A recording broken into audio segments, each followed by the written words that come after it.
Welcome to all. Today in this lectures we will be going through about gas emissions and management in underground mines with special focus on methane. So, you know already methane is one of the most important gas in underground coal mining, because it is highly flammable and can form explosive mixtures with air. And in this class we will examine about methane and then desorptions and migration mechanisms of the gas. After that we will discuss methane emission patterns, such as gas releases from the gobe or working phase, outburst and methane layering. These are all brief introductions we will be giving in these lectures. Overall you will get a brief introductions about say methane layering and gas outburst, gobe gas release. We are not much covering detailed way, and we will be discussing about methane explosibility assessment using explosive limits, layering number and covered diagram concept.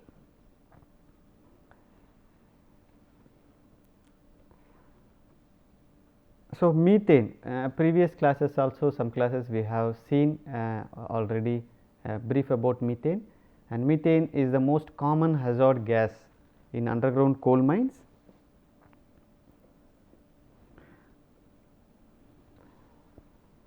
In coal seams, methane may occur as a free gas in fractures and clits, and more importantly as adsorbed gas on the internal surfaces of coal.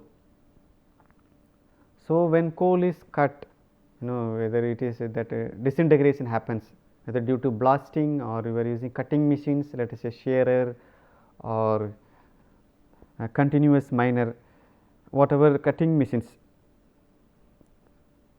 that zone is depressurized during mining, then methane is released into the mine atmosphere. Therefore, effective management of methane is necessary for regular mining operations, regular safe mining operations. Now, we are looking into terminology related to mine methane.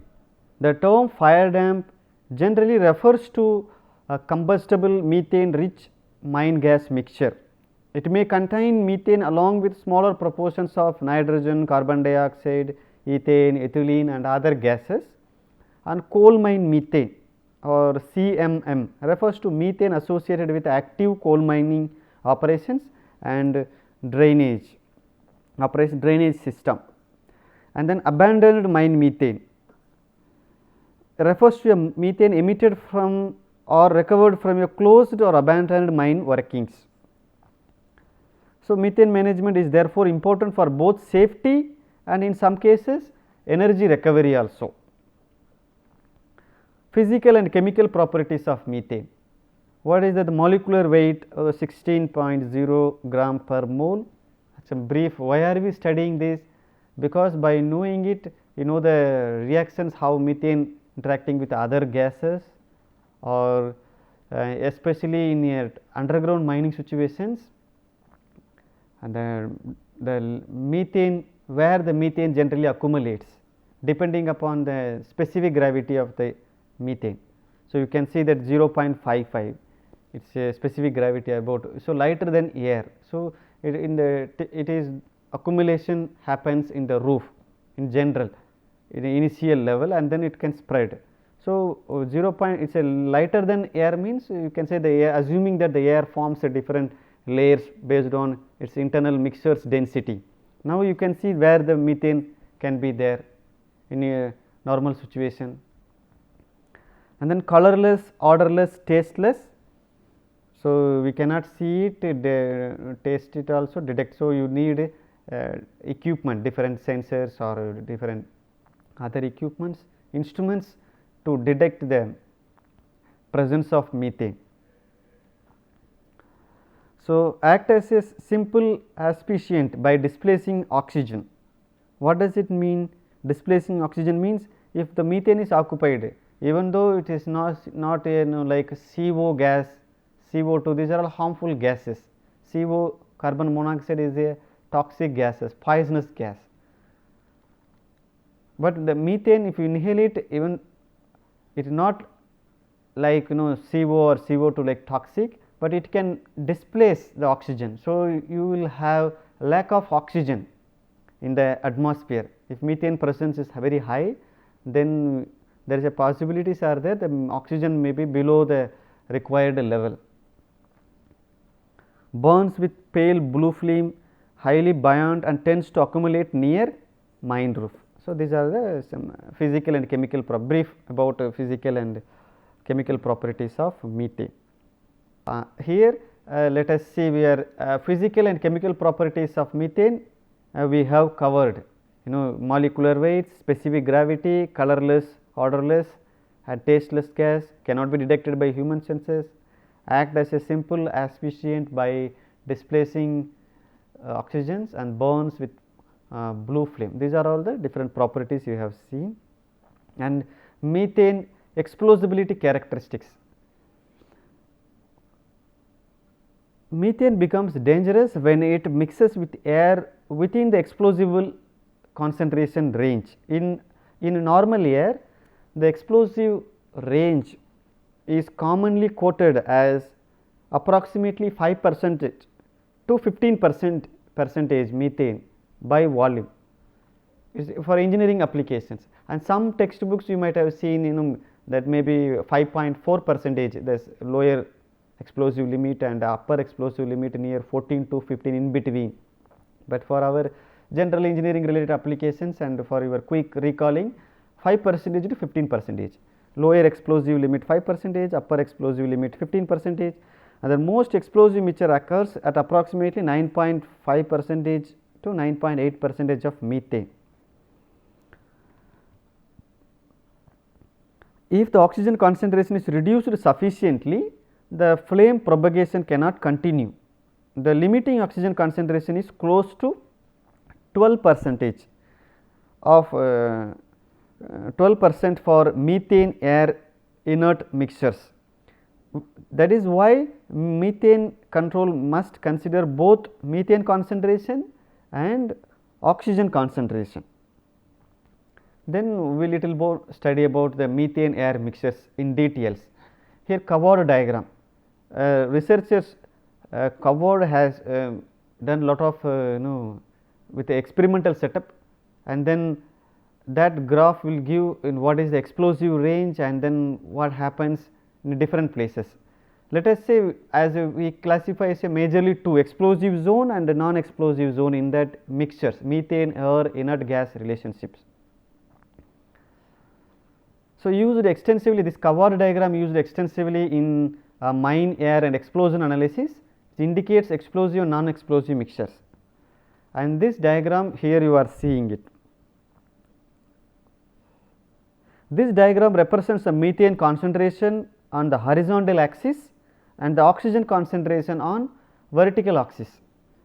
So, oxygen percentage in vertical axis and then horizontal is methane percentage.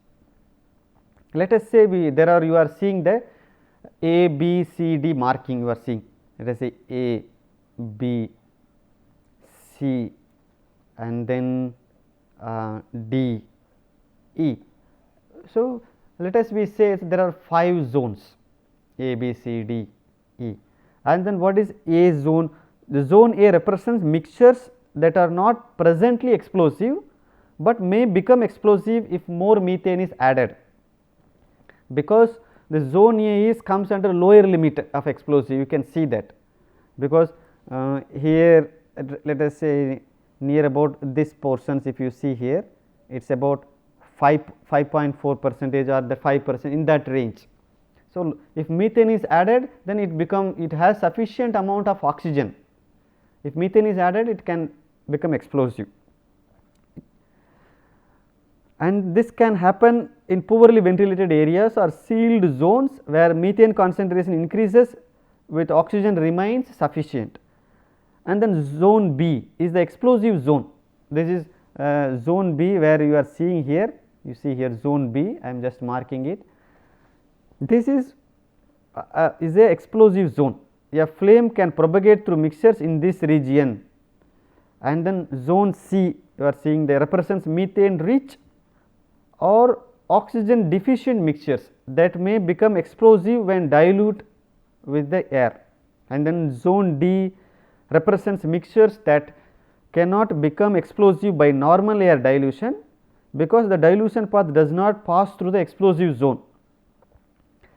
And you can see here E, what is there, that is mixtures which your top you are seeing cannot be produced from methane air mixtures, because in a normal this mixtures cannot be normally produced by simple methane air mixing, maybe some other any other methods something is there, the enrichment type something, then that may be feasible. And then these are the zones, different zones which we discussed, and then hazards associated with methane. The primary hazard of methane in mines is explosion, okay, explosion hazard. Methane accumulation may ignite due to sparks, open flames, hot surfaces, frictional ignition, or electrical equipment that produce some kind of spark, that is not properly protected, any electrical equipment, because if ignition comes it is not properly protected, as assuming that, then that also can act as a ignition source. That is called electrical equipment can become ignition source if not flame proof. So, the question may come, what is flame proof?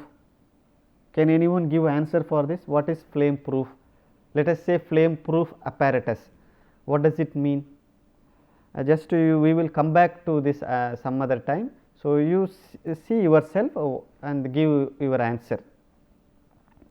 And then roof cavities and poorly ventilated zones are at high risk areas. Methane can also displace oxygen, as we see earlier also, can create an asphyxiation hazard in confined spaces. For these reasons, continuous monitoring, adequate ventilations and effective ignition source control are essential. So, now you have hazards associated with methane. Now, methane occurrence in coal seams. Coal contains a large internal surface area, 2 micropores, cleats, fractures and bedding structures. Now, these words you may be already know, micropore networks and fracture systems, and then the cleats, fractures, voids, and then you can say attached to internal core surface, coal surfaces. These are all little bit you recall it what you have earlier studied from your previous semesters or previous studies. So, this with methane exists in majorly 2 forms. Here it is a free gas, and then the methane occurs in coal seams mainly in 2 forms. There is a free gas and adsorbed gas. Free gas occupies cleats, fractures, voids and large pores. Adsorbed gas is attached to the internal surfaces of coal. In many coal seams, most of the methane is stored in adsorbed form, okay, often reported as around 90% to 95% of total gas content is in the form of adsorbed form. So, now once you know the adsorbed methane, then it says 95% of total gas content you are seeing here. Then again the high rank coals generally have greater adsorption capacity due to their internal surface characteristics. Here you can see the graph also, say medium volatile bituminous, high volatile bituminous. Volatility bituminous means it has methane content is lesser, and then you can say low volatility bituminous means it has higher methane content.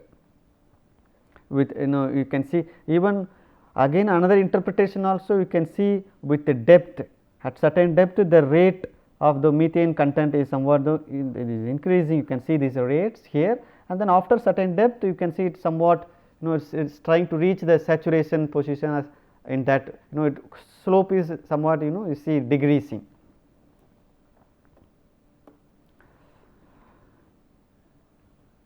Adsorption and Langmuir isotherm. So, methane adsorption in coal is often described using Langmuir adsorption isotherm. So, there is a Langmuir adsorption theory also. The adsorption depends on pressure and coal characteristics. At low gas pressure, the amount of adsorbed methane increases rapidly with pressure. At higher pressure, the adsorption curve approaches the limiting value, because the available adsorption sites become progressively filled. Now, you can see the Langmuir pressure indicates the pressure at which half of this capacity is reached. This concept is important for estimating a gas content, methane emission potential and the feasibility of methane drainage. That is what here you are seeing. This graph shows, you can see the conceptual relationship between gas pressure and methane stored in coal. So, you see the free gas, adsorbed gas and then the total gas. Now, the total gas content is the sum of the adsorbed gas and free gas. So, during mining, pressure around the coal seam is reduced and the methane dissolves from the coal to the that open surface, and then it comes to the your mine air. After desorption, the gas migrates through the pores, cleats, fractures and mining induced pathways towards the mining workings. That means, finally it may enter into that your mine air. And you can see here the relationship also, this one Q, these equations you can see here. Q is the volume of gas adsorbed at any given pressure, that is meter cube per ton of you take dry as free coal.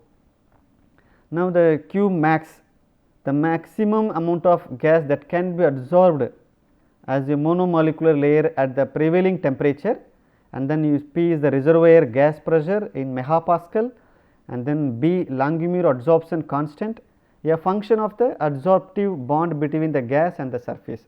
When you apply this one, then we have the volume of gas adsorbed at a given pressure. Now, you remember this equation, and then it will be helpful for you to work on your assignments and then the problems. Now, determination of gas content in coal seam. How we are going to determine the gas content, how much gas content is there. So, gas content data are essential for estimating methane emission into mine workings, and then it also provides input data for methane drainage design, gas emission prediction, simulation models, because the gas content is, let us say 10 meter cube per ton, 20 meter cube per ton of coal, 30 meter cube per ton, let us say in that gas is there. Now, you got idea when you cutting machines are doing, let us say some x tons per hour, or you have production of let us say 4000 tons per shift. Now, you know that how much the emission rate will be there based on the gas content. So, for that that models also, simulation model also will utilize this gas content values, and then used to evaluate gas emission potential and mine gasiness, assist in assessing the methane recovery and feasibility. Why do we want to know about gas content in coal seam? Then there are two methods are there, direct and indirect gas content measurements. Determination of gas content in two ways, one is a direct measurement method and another one is indirect measurement, indirect method. Direct method means you take the fresh coal core sample, placed immediately in a sealed container. There is in a mines, there is a core sample is collected, and then the moment you collected, as soon as possible it is placed inside the sealed container, and the dissolved methane is released in stages and measured over time. Then that whatever from sealed container, it is open to the your volume measurement units, and then you are measuring it. Generally gas volume is commonly measured using water displacement method. And then question comes, lost gas during the core retrieval, core means core sample retrieval estimated using desorption time plots, and this is for other see for details it is there in our textbook. For you want to know more about that, you can go through that our given reference books. And then lost gas during core retrieval estimated using that is estimated using desorption time plots. And then total gas content is measured gas, lost gas and residual gas. So, whenever we say the total gas content in terms of your direct measurement method, we have three component: measured gas, lost gas and residual gas. Measured gas also you are doing in the lab, residual gas also you are crushing it, and then whatever it is, that is the procedure is there, and the lost gases you are estimating. So, now this is one way of this method is we call it a direct measurement method. Indirect method means coal samples are used to generate adsorption isotherms in the laboratory, and gas content is estimated using in situ seam pressure and coal properties. You have the coal properties and then you make it powder form, and then you are applying that pressure, which that is supposed to be, it is similar to the in situ pressure using the in situ seam pressure and coal properties. And then this provides an estimate of the total gas stored in the sea. This is just for introduction, we are briefing it. And then methane migration mechanism. Mining produces pressure with coal seams and surrounding strata. Mining reduces pressure within coal seams and surrounding strata whenever excavation happens. That actually creates some kind of if you plot curve, a stress curve in a tunnel, in a opening tunnel, moving, let us say the phase is advancing some direction, then you plot the stress curve, you can see that where the peak stress is coming and which locations, and then where the stress goes other side, and then the permeability curve also you can find it.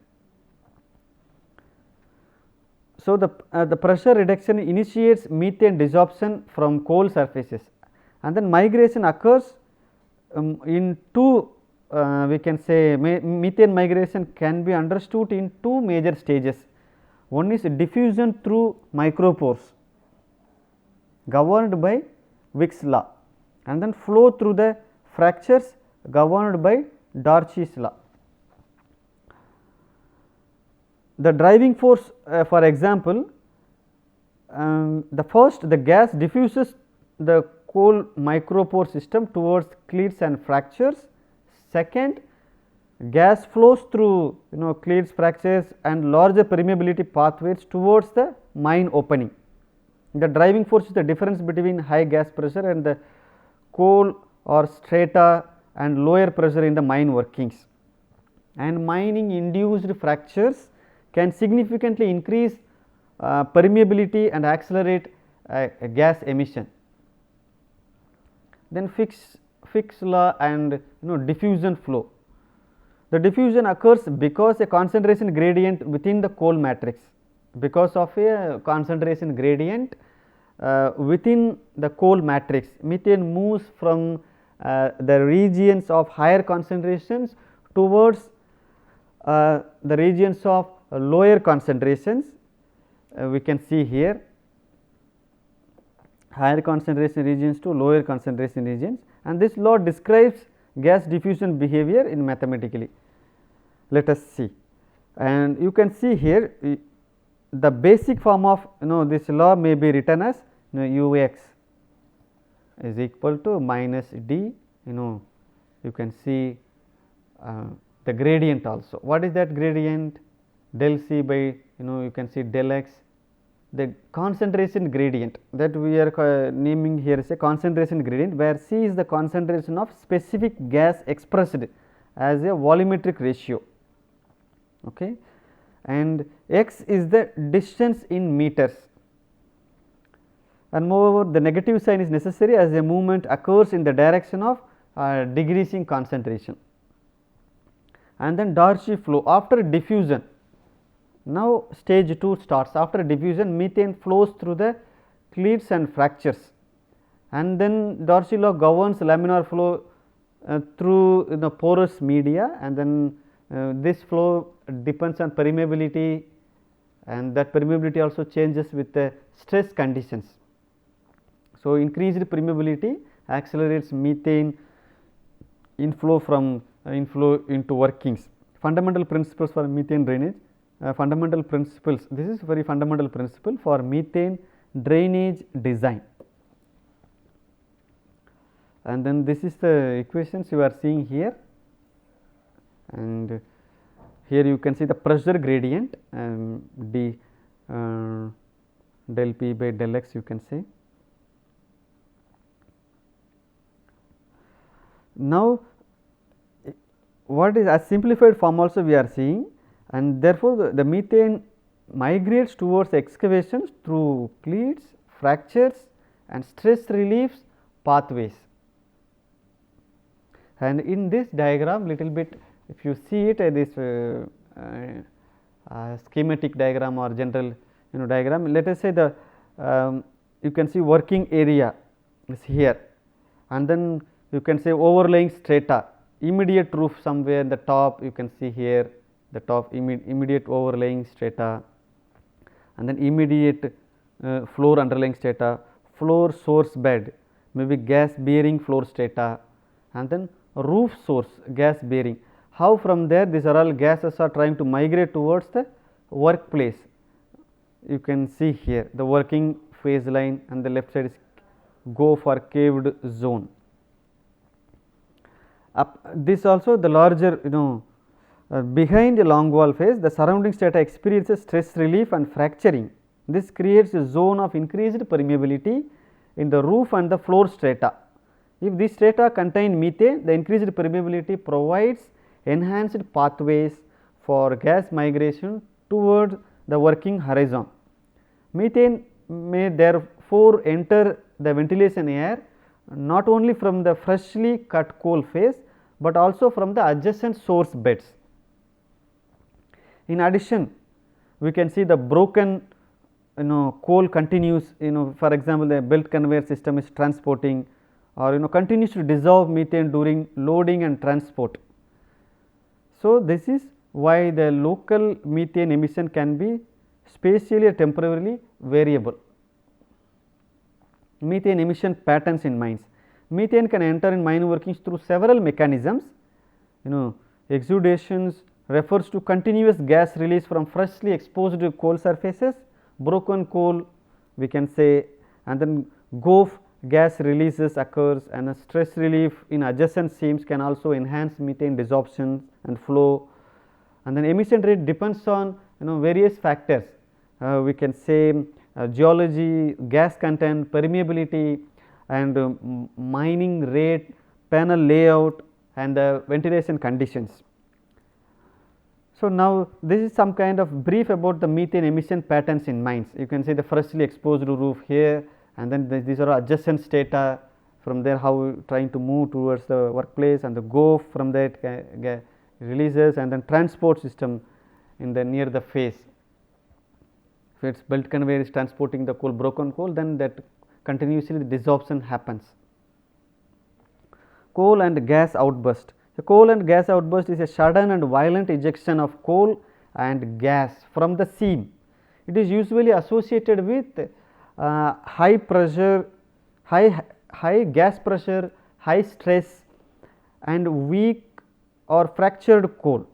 During an outburst, a large quantity of pulverized coal and methane can be released rapidly into the mine opening. This can cause fatalities, equipment damage, ventilation disruption, rapid deterioration of air quality. Outbursts are among the most dangerous and dynamic gas released phenomena in underground coal mining. So, these are all something while whenever we think on coal mines, these are the parameters supposed to be considered, so that the preventive measures can be taken to address this kind of coal outburst. Methane layering phenomena. The another one phenomena whenever we look into methane methane layer. Methane is lighter than air and tends to rise towards the roof in mine airways. If mixing is incomplete, methane can form a roof layer. Let us say this is a and this you are seeing a tunnel, a drive or something there. Let us say here the source of methane is released here, and then if it is horizontal, let us say it can be, the methane layer can be formed like this. These are all methane gas. It is released from this. Let us say here some kind of portion is there where the methane is injected or released into that airway, and then you can see, let us say this way the air is moving, or we can see that initially it is a high concentration, but when go longer distance, the area the occupying, that is actually increasing, but so the volume is reducing. Maybe at the starting point it may be 100% is methane or in that range, and then it is reduced to, let us say 50%, 20%, 31, maybe 5%, it can be there. This is more likely in horizontal or low velocity airways, roof cavities. The roof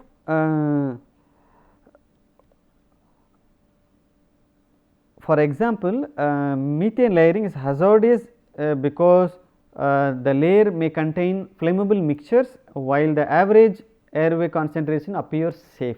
What is the issue? Because the methane layering is there in the roof, it goes.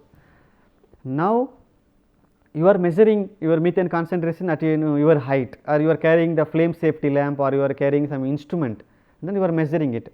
But the roof, let us say 3-meter height, there may be most the hazardous explosive range may be there. That is what these points suggesting. Roof cavities become potential methane accumulation zone.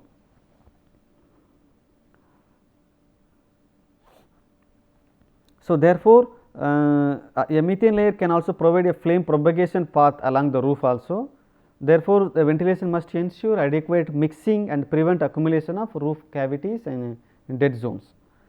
And then here you can see little bit of how it is there. Methane feeder means some kind of where the source is ejected, and then you can see that moving there, and same what we discussed. The hazard is layering expands the zone of potential ignition.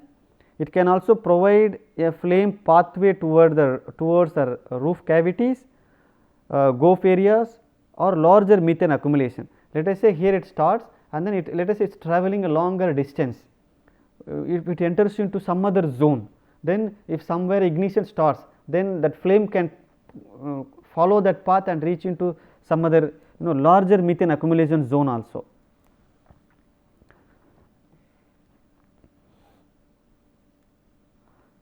So, in let us we go into further how a little bit of numerically they trying to quantify it. Then the methane layering number.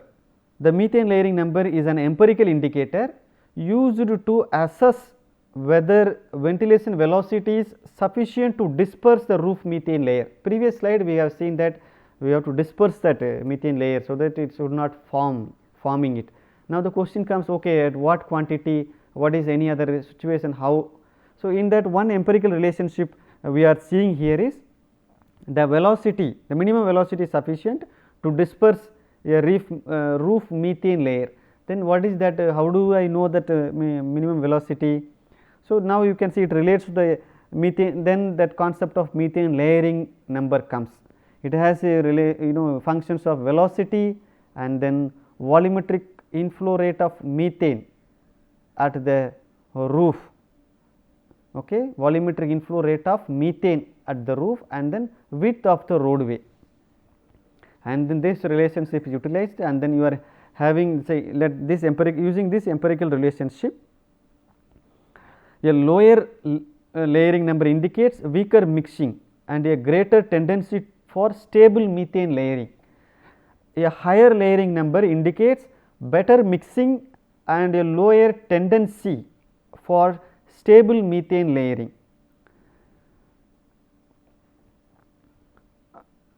Okay, for a higher layering number indicates better mixing and a lower tendency for methane to remain as a roof layer. The layering number should be used as a screen tool, not as a substitute for in field measurement.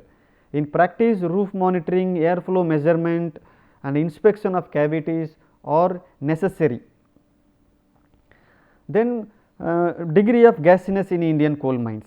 Now, we have seen about methane and then gas emissions, gas content, and then methane layerings related their formations, and then the now let us say based on the methane rate, methane content presence in the mines. The mines is classified into three types of mines. What are the three types? There is a degree 1, degree 2 and then degree 3. What is degree 1? In degree 1 mines, methane emission is low and methane concentration is below the specified statutory threshold. So, what is that here? Let us say methane concentration is less than 0.1 percentage and the emission rate is less than 1 meter cube per ton, then we call it as a degree 1 mine. And then for for degree 2, similarly you can see greater than 0.1 percentage in the air, or the emission rate is 1 to 10 meter cube per ton. Degree 3 mines means if it is, you can see here, this is you can refer from the reference also CMR 2017, you will get more details. So, now once you know the gas content measurement, let us say you measure the gas content, you let that gas content values comes, you have measured gas, lost gas, let us say you use the direct method, in that you find the measured gas and then lost gas, and then again what is the another one form, say 3 components we have, then you find the total gas content. In that it comes, let us say 20 meter cube per ton. Now, in which way, in what is this mine is comes under which degree?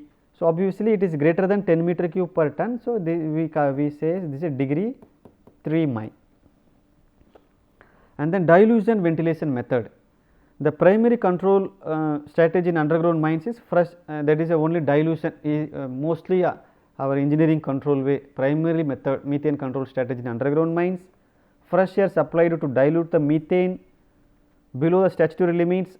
Adequate airflow quantity is critical for safety, and the air quantity is calculated using methane emission rates. This is one way of knowing the quantity in terms of considering methane. Other heat or other quantification, that is different, but in terms of diluting the methane we use this balance equations, and then you are finding the required volumetric flow rate of fresh intake air. Then the other methods also, just I am giving brief, I am not much explaining here. So, methane drainage, different techniques, methane drainage technique, post in the methane drainage we have pre drainage, post drainage, gulf drainage, and then in that methane drainage methods also include in-seam horizontal borehole method, cross measures borehole, the vertical gulf wells, these are the different methods. So, methane drainage is the one method to control the methane emissions in the mines. And then let us see, this is a small numerical problem for diluted. You have something methane liberates steady 2.5 meter cube per minute, and then the fresh intake air entering the section background is 0.1 percentage, and then calculate the minimum volume of intake air required per minute to dilute the methane to the limit of 0.75 percentage in the return airway.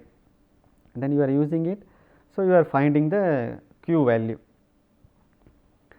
Then similarly, you have the another one, you just go through it, you will get idea, and then this problem also find the dimensionless layering number, methane layering number. So, we know this relationship, and then all velocities and the gas emission rate, airway width is given. So, you are finding the methane layering numbers, and this is a typical simple way in case of, if this is a where the methane is from the strata or from the coal seam, let us say this point is methane is released, and then typical concentrations near that zone, we can say maybe this zone, maybe let us say here it maybe 30 centimeter or approximately maybe in that range.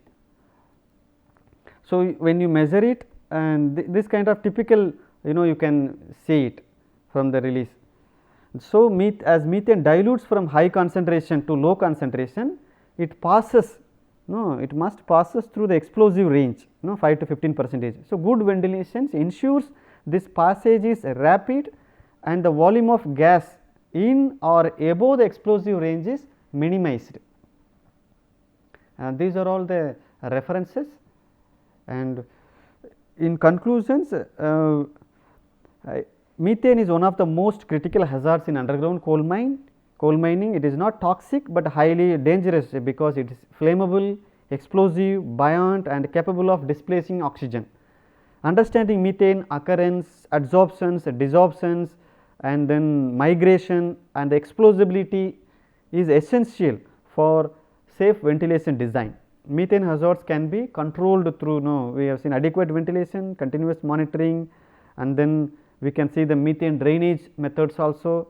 Briefly we introduced methane drainage is one of the methane control method in mine environment, and then special attention is required for methane layering, GOF emissions, outbursts and sealed or poorly ventilated areas, and then compliance with CMR 2017 and good engineering practice is essential for safe and sustainable coal mining operations. Thank you.